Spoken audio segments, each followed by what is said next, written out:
Hi, my name is Verruckt. Right now, I'm pretty pissed. And why? Because I seriously feel like no one in my family, pretty much my own family, can't even understand me. It's just they can't really understand the things I do, words I say, or the thoughts in my mind, really. So, and I'm not pissed about that, but it's just this situation that happened recently that I just let my mother know about. Anyways, I live with my mother, and so she's pretty intelligent, but unfortunately, she's just never been smart enough to really understand me or why I do some things that I do. So, a couple days ago, I was with some friends. I was hanging out with some kids in my youth group. We were helping. We were getting a new youth minister, so we were helping get his house ready for whenever he came here and moved in. So after we were done, everybody else wanted to go eat somewhere. I figured I'd just go home, and on my way home, I'd get like a Monster or something. So I stopped at this BP that's right in front of our church, and so I get out of my car. I didn't really get a chance to go inside just yet, but I get out of my car, and this guy comes up to me, and this guy looks pretty sketchy. He's pretty shady. So he kind of sits here, and he's telling me basically he tells me that he needs a ride up to this store that's just down the street practically. So I'm thinking, he gave me this story about like how he needed to get his daughter and his girlfriend or whatever. So I was like, so I looked at him, kind of weird, making sure he didn't really have any weapons or anything on him, and so he kind of noticed that I was kind of looking at him that way, and so he said he told me he didn't have anything, whatever. So I was like, okay. And so he said he was gonna go let the cashier lady, or said his friend, but she worked there. So he said he was gonna let her know that he was going. So as he went and let her know, I got my car and quickly equipped a knife on me. I keep a knife in my car at all times. So I drive him down the road, and as he's telling me, he said he really thanks me. He's like, this guy's like near like crying, whatever it seems like, but he seemed like he was really glad just to get some help. So I was thinking, whatever. And so then we get kind of close to the store that we were going to originally, but then he tells me to pull over at this other place. I was thinking like, I don't know if this is like, if I wasn't really sure. But anyways, I just pulled him in just randomly, thinking like, I want this guy kind of out. If he's dangerous, I want him out, whatever, as quick as possible. But at the same time, I still wanted to be able to help. And so we stop, and then he's thanks me and such, and then tells me he kind of needs some money for some gas, whatever, just so he can kind of get home.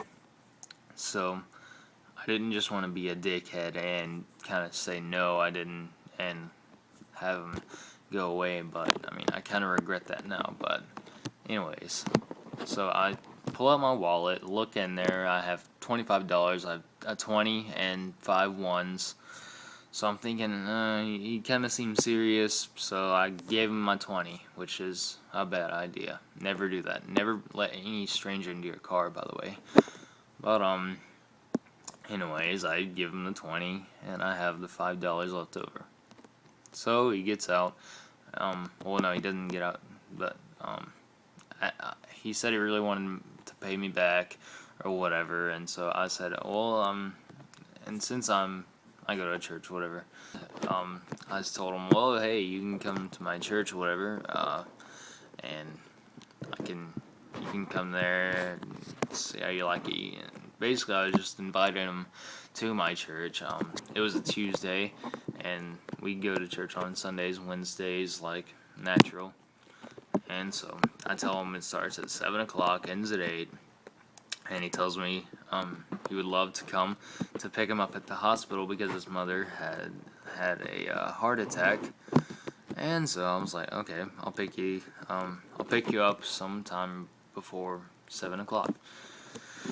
So on my way home, or no, sorry, I went back to the BP, and I went in and got my Monster or whatever. And the cashier lady that he was talking to earlier told me she didn't really trust him or anything, and I shouldn't have trusted him either. And so basically she said he really was dangerous. He's been loitering and he's been begging for money from random strangers, like for apparently she said years. And so she said she's known him from like other places, and she basically said I shouldn't have done what I'd done, which I agree. After she said that, because she basically said, like, she even mentioned his eyes bloodshot. She said he's probably been doing some drugs or whatever, and that he'd probably just taken that 20 and just went and bought some drugs. So I was thinking they're regretting my decisions. And then these two girls that he apparently had come up to earlier walked in, and they told their story. And so I was like, well, crap.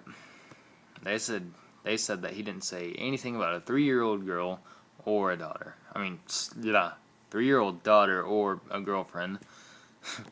And so I was thinking, man, I really messed up. So on my way home, I call a friend and I tell him, hey, I'm picking up this guy tomorrow. He seems really sketchy. Would you mind coming with me?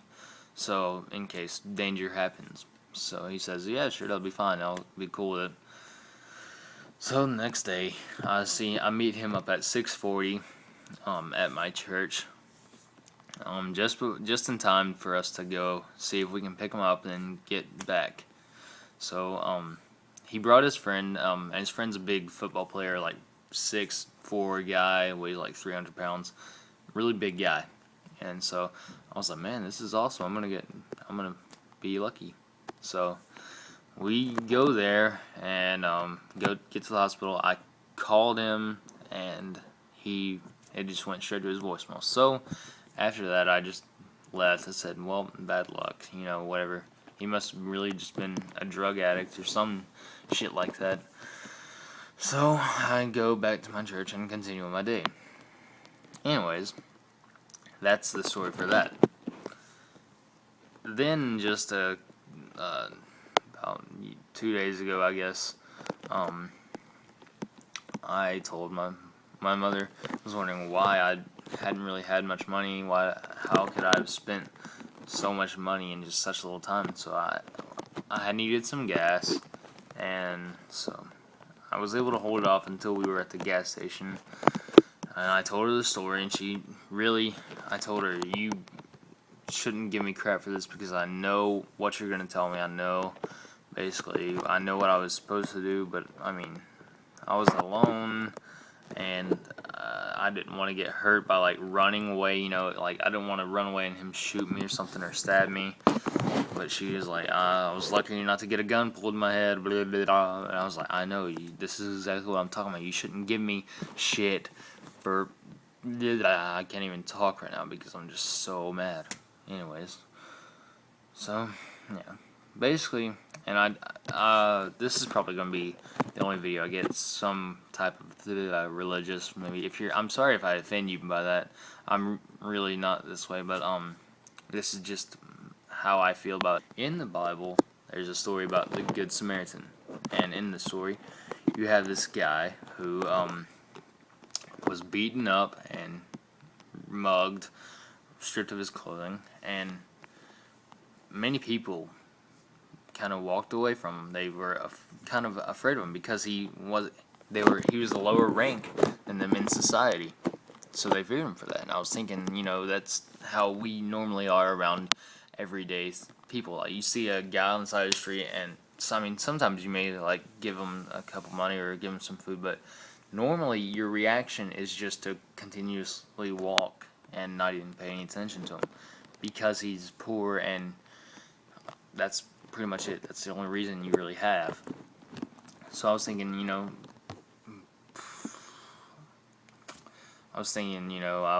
wouldn't want to be mean. I don't want this guy to be like every other guy. I was kind of basically thinking at the moment, I was like, what would God want me to do? Sorry about getting religious. But yeah, that's pretty much, this is just my reasoning.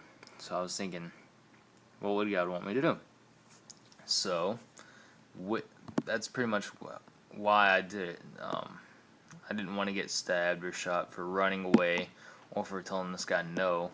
Because if you're in some sort of trouble, you want them to go away as fast. You don't want to like displease them and have them blow your brains out for saying no, you don't have money, or no, you don't have food, no, you can't give them a ride. I know that you really shouldn't pick random strangers off and just kind of like give them a ride, because I know how dangerous it could be. I've been in a shady kind of town for all my life. I know how it is. But I mean, it's just, I was alone. I mean, what was I supposed to do? Just kind of run away? And I mean, that would make me feel like a complete asshole. And so I don't know, I couldn't live without, I couldn't just continue on just knowing that this guy could have been serious, he could have needed some help, and I just left him there. I guess I'd rather kind of help someone and then not be who they say they are, than run away from someone for looking poor or looking like they could be a drug addict and them actually be needing some help. So that's just my reasons. That's all I got for now. Anyways, I got nothing else, so I'll see you guys whenever I get pissed off again. So, bye.